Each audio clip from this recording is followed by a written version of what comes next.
Dari Sayyidina Utsman bin Affan radhiyallahu anhu, beliau berkata, Rasulullah SAW bersabda, barang siapa yang berwudu untuk sholat, lalu dia menyempurnakan wudunya, kemudian berjalan ke masjid untuk melaksanakan sesuatu bersama orang banyak, atau berjemaah, atau dalam masjid, nescaya Allah akan mengampuni dosa-dosanya. Dari Utsman bin Affan radhiyallahu anhu, bahwasanya Nabi SAW bersabda, barang siapa yang meyakini bahwa sholat adalah suatu kebutuhan yang wajib, nescaya dia akan masuk surga. Hadis yang kelima, dari Utsman bin Affan radhiyallahu anhu, bahwa beliau ingin membangun masjid, tapi orang-orang pun tidak menyetujuinya, dan mereka ingin agar beliau membiarkan masjid seperti keadaannya. Lalu beliau berkata, saya mendengar Rasulullah SAW bersabda, barang siapa membangun masjid kerana Allah, maka Allah akan membangunkan baginya dalam surga sebuah rumah yang seumpamanya. Kita mengakhiri pertemuan kita pada malam hari ini. Hadis yang pertama, yang kedua dan yang ketiga, atau urutan yang ketiga, keempat dan kelima, hadis yang ketiga berkenaan dengan mengambil air wudu. Selepas kita mengambil air wudu dengan sempurna, kemudian kita pergi ke masjid. Ke masjid itu untuk kita melaksanakan sholat berjamaah, atau ke masjid saja dengan melaksanakan sembahyang sendirian atau juga masbuk. Jadi daripada tiga keadaan yang disebutkan di dalam hadis, baik kita melaksanakannya bersama orang ramai, kita kerjakan secara berjamaah. Kalaulah setelah kita sampai ke masjid ternyata dengan jamaah kita berakhir dan juga ada seseorang pun yang menemani kita, sepatutnya, layaknya dan wajarnya lah. Kalau pada itu kita tengok ada kawan kita datang ke masjid, tengok karena di masjid ini tidak ada teman-teman kita pada saat itu dan kembali dia budaya. Dia akan mendapatkan jalan pahala 27 kali, 27 kali lipat. Nanti kita bersabda, berwudu dan ditaruh rumah dalam keadaan sempurna, kemudian pergi ke masjid, baik di masjid untuk dia melaksanakan sembahyang antara berjamaah, atau juga masbuk, atau juga dia kerjakan sendirian, terampuni dosa-dosa kesalahan yang telah lalu. Jadi terampuni dosa-dosa kesalahannya itu dengan beberapa kriteria dan juga dengan beberapa syarat. Syarat yang pertama, berwudu dengan sempurna. Syarat yang kedua, pergi ke masjid. Syarat ketiga, melaksanakan sembahyang fardu di dalamnya. Hadis yang keempat, Nabi kita bersabda, barang siapa mengetahui bahwa sembahyang itu merupakan kewajiban, niscayalah dia akan masuk surga. Jadi kakak meyakini pun sudah besar faedahnya. Saya kenapa tak sholat? Belum. Berarti yuk sekali belum ke masjid, bukan bukan belum ke masjid, atau mana ayat yang betulnya belum ke masjid. Kata Tuhan Nabi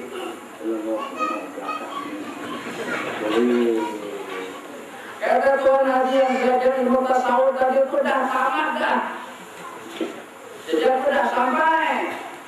Terus sembahyang 5 waktu, berjamaah, berzikir, puasa, itu boleh.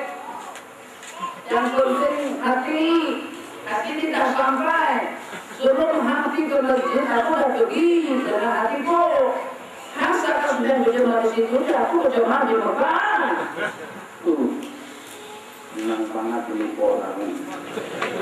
Ya berubah lagi mana aja. Jelas-jelas dicewak sama Pak Mertua, sama itu mengorok dalam kelambu. Tuan, bangun, layang, sholat khairun minan naum. Kata Tuhan, dah belum ada. Tuhan, masih tidak lagi, awak mengorok. Kata Tuhan, sudah, aku tadi iman belum tidur haram. Kan ada yang mengatakan tuh. Jadi dengan sudah yang 5 waktu, ada yang mengatakan itu sudah lebih daripada Rasul.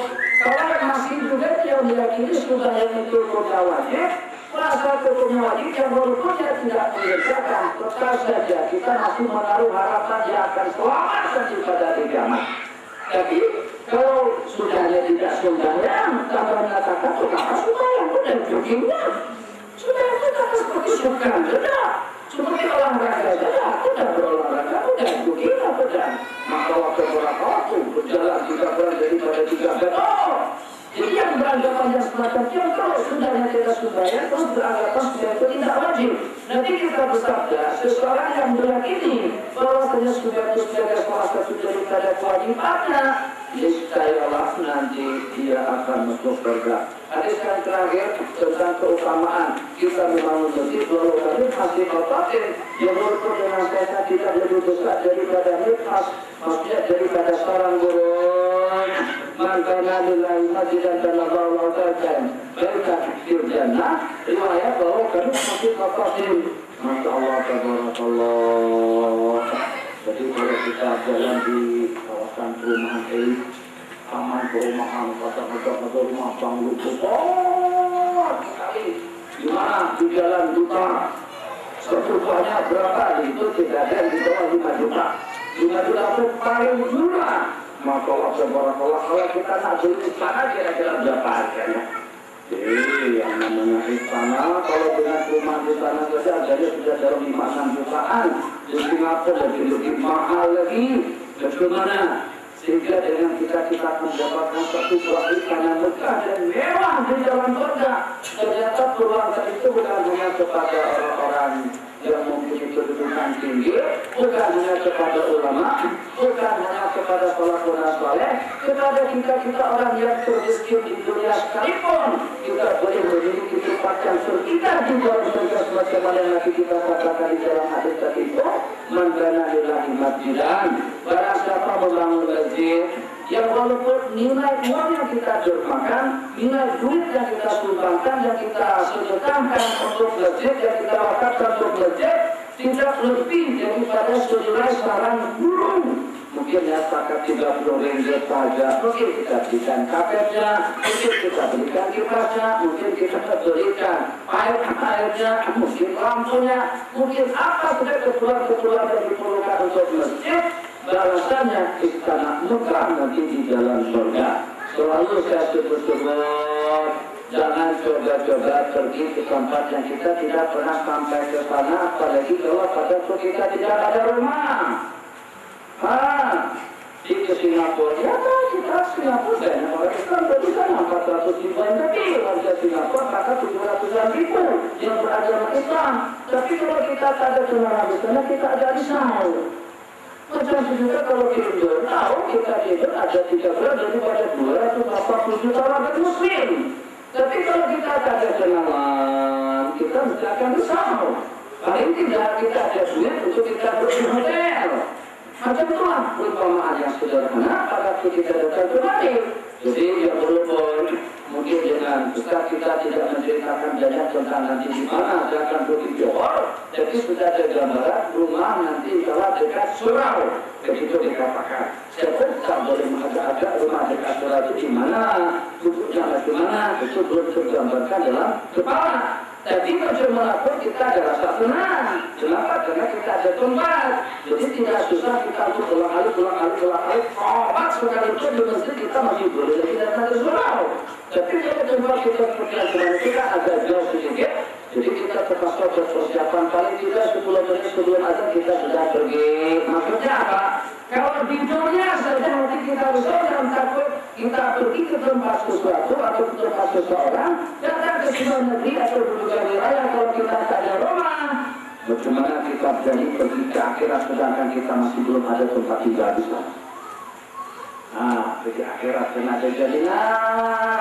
Alhamdulillah, mungkin jaminan istana tadi itu dengan sembahyang 4 rakaat sebelum asar sembahyang sunat asar.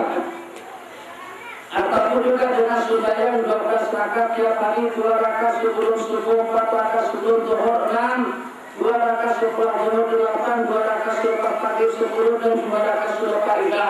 Jadi kita berjanji untuk memberikan istana atau tempat tidak di dalam surga. Pahami bahasanya. Kalau kita sudah ada rumah, istana, tempat di dalam surga, pasti seseorang itu nanti ketika dia meninggal dunia dia akan menuju dan akan ditempatkan di tempat yang telah tersedia. Bahkan tempatnya ada di dalam kamar di dalam surga, semoga dia masuk neraka mana ada tentu. Jadi nanti kita tanam jangka panjang. Jadi kita kata seseorang yang bangun masjid, maka Allah berikan istana untuknya nanti di dalam surga.